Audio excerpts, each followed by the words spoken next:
अस्सलाम वालेकुम, कैसे हैं आप। उम्मीद है कि सब खैरियत से होंगे। तो आज मैं बना रही हूँ दही फुल्कियाँ। ये बहुत ही मज़े की होती है और झटपट तैयार हो जाती है और घर में सबको ही पसंद आती है। तो चले मैं आपको बताती हूँ ये कैसे बनती है और इनके लिए किन किन चीज़ों की ज़रूरत होती है। फुल्कियाँ लिए मैंने 100 ग्राम। इसे मैंने गुनगुना पानी गर्म करके उसमें भिगोने का रख दी थी ताकि ये अच्छी तरह से सॉफ्ट हो जाए अंदर से। दही लिया है मैंने 150 ग्राम, 150 ग्राम लिया है मैंने। एक अदर टमाटर लिया है, इसके बीज निकाल कर इसको बारीक बारीक काट लिया है मैंने। हरी मिर्च लिए मैंने एक अदद बड़ी साइज़ की, उसको मैंने बारीक काट चॉप कर लिया है। धनिया पत्ता लिया है। इमली का पल्प लिया है 4 टेबल स्पून। वाइट चने लिए 1 बाउल। बंद गोभी लिए 1/4 पीस। आलू लिए हैं 2 अदद, इसको बॉईल करके बारीक काट लिया है। एक अदद प्याज लिए, इसको बारीक काट लिया है मैंने। कुटी हुई लाल मिर्च लिए 1 टीस्पून।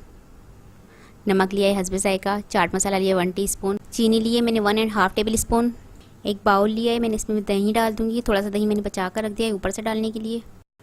दही को मैं अच्छी तरह से फेंट लूँगी। दही को मैंने अच्छी तरह से फेंट लिया है। अभी मैं कुटी हुई लाल मिर्च, चीनी, चाट मसाला और नमक डाल के इसको अच्छी तरह से मिक्स कर लूँगी। दही में मसाले मैंने अच्छी तरह से फेंट लिए है। ये फुल्कियाँ ली थी मैंने, इसको भिगोया हुआ था तो इसका पानी निकाल दिया है और इसको खुश करके अब मैं इसमें डाल दूँगी दही में और उसको अच्छी तरह से मिक्स कर लूँगी। इसमें अब मैं आलू डाल दूँगी, चने डाल दूँगी। चने को मैंने ओवरनाइट भिगो लिया था, इसको बॉईल कर लिया था, तो ये डाल दूँगी मैं इसमें और उनको अच्छी तरह से मिक्स कर लूँगी। इसमें मैं इमली का पल्प डाल दूँगी और अच्छी तरह से मिक्स कर लूँगी।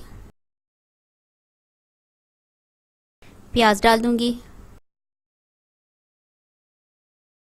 बंद गोभी डाल दूँगी,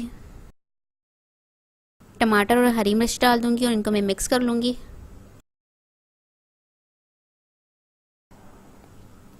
आखिर में जो मेरे पास दही थोड़ा सा बचा हुआ था वो मैं ऊपर से डाल दूँगी इस पर। धनिया पत्ता डाल दूँगी, चाट मसाला डाल दूँगी और इसे मैं डिश आउट कर लूँगी। ये हमारी मज़ेदार सी यम्मी और टेस्टी सी फुल्कियों की चाट तैयार है। ये बहुत ही मज़े की होती है और घर में सबको ही अच्छी लगती है और इफ्तारी में तो बहुत ही मज़े की लगती है। तो आप इसे अपने घर में ट्राई कीजिएगा। अगर आपको ये रेसिपी पसंद आए तो मुझे कमेंट्स में बताइएगा कि आपको कैसी लगी ये रेसिपी। और अगर आपको मेरी वीडियो पसंद आती है तो इसे लाइक करें, शेयर करें और अगर आप मेरा चैनल पहली मर्तबा देख रहे हैं तो सब्सक्राइब कीजिए। नीचे दिए गए बेल आइकन को क्लिक करें ताकि मेरी आने वाली नई वीडियो आप तक पहुँच सके। अपना बहुत ख्याल रखिएगा, मुझे अपनी दुआओं में याद रखिएगा। आपसे मिलती हूँ अगली वीडियो में। अल्लाह हाफ़िज़।